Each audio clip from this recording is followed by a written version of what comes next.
Hey everybody, Justin from FrugalSnobs.com. What is up, YouTube? I brought Christina with me. Say hello. Hello. And I brought everybody a quick drink review again, but this time not for an alcoholic beverage or an adult beverage. I brought everybody a coffee review. This is for Amora Coffee. So let me explain the coffee, give my review of it in terms of the quality, the taste, etc. And then I want to tell a little story. Yes. So Christina and I, this past year in 2018, received a very nice delivery of Omaha steak products from my parents in Florida. Awesome.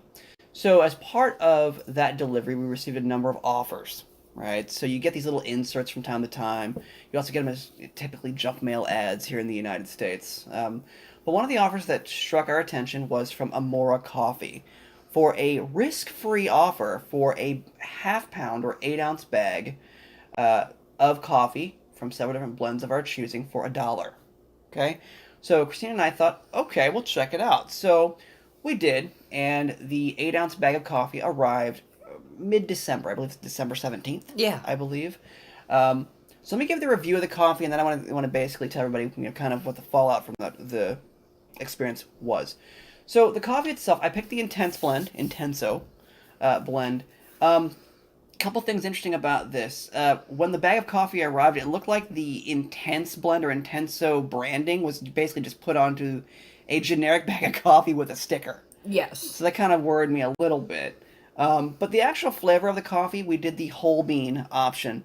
And by the way, folks, typically when you purchase whole bean coffee versus ground coffee, if you get the same net weight of ground coffee versus whole bean tends to produce more ground coffee than purchasing the ground coffee weight. I know it sounds weird to say, but we actually have produced larger quantities of ground coffee by grinding beans versus just buying a bag of, let's say, ground coffee, so to speak. And another perk is when you grind your own coffee, you choose your ground size. Do you want it finely ground? Do you want it coarsely ground? That's true, and you also get more of the oils from the Yes. beans and more of the acidity in the coffee, which again, you need to be careful with. But there are some health benefits to coffee as well, so just keep that in mind. Anyway, we picked up the bean version, the whole bean version. So 8 ounces of whole bean intense blend from Amora Coffee. Paid the $1, no problem. Received it on December 17th. Okay. Ground the bag of coffee, enjoyed a few cups of it. Not bad. Bold taste, nice flavor, very, I would say it is intense. But it has almost a bold roast taste, dark roast taste to it. Not bad. Definitely a nice wake up in a morning, or if you need something in terms of a pickup, so to speak. But nothing spectacular though. I mean, it was an okay coffee, not bad for $1 for a half pound. So anyway, time goes on, and roughly a week to a week and a half later, I think a week and a half later or so, About that. right after the holidays, right after the Christmas holiday, I see a mysterious charge on my credit card, the same credit card that was used to purchase the $1 risk-free 8-ounce bag of coffee. And it was a charge for roughly, I believe, 68 to $70. I think $68 and change. Yeah. For a membership to Amora Coffee. A membership I never signed up for. And we never got an option to opt out of. That's right. And what was interesting with that is Christina decided to log on to Amora Coffee. When we attempted to log in, we were told to create an account. Well, which that makes sense because we never created an account. Yeah. Right? And then you were given a customer number of customer number 1. Yes. And I'm thinking that's not possible. That's absolutely impossible.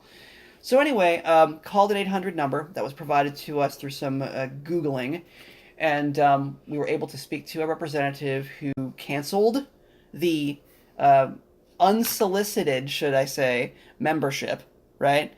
We did receive a box of coffee, but simply just wrote refuse, return to sender, and took it back to the post office. The return tracking, worked out in our favor.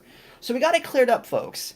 But you just have to be very careful about these things. On any free item. Risk-free, Yes. free or low-cost items. So, Yes. Amora Coffee, not bad, I will say. The experience, we were able to get through it relatively unscathed, but it was odd. It was a weird experience, and I've heard others have experienced the same problem with the membership issue. So again, buyer beware here for Amora Coffee. Not a bad product, but again, we didn't even open the box of coffee we received, so I'm assuming there were probably 2 bags maybe in that particular box, and they're probably 2 12-ounce bags.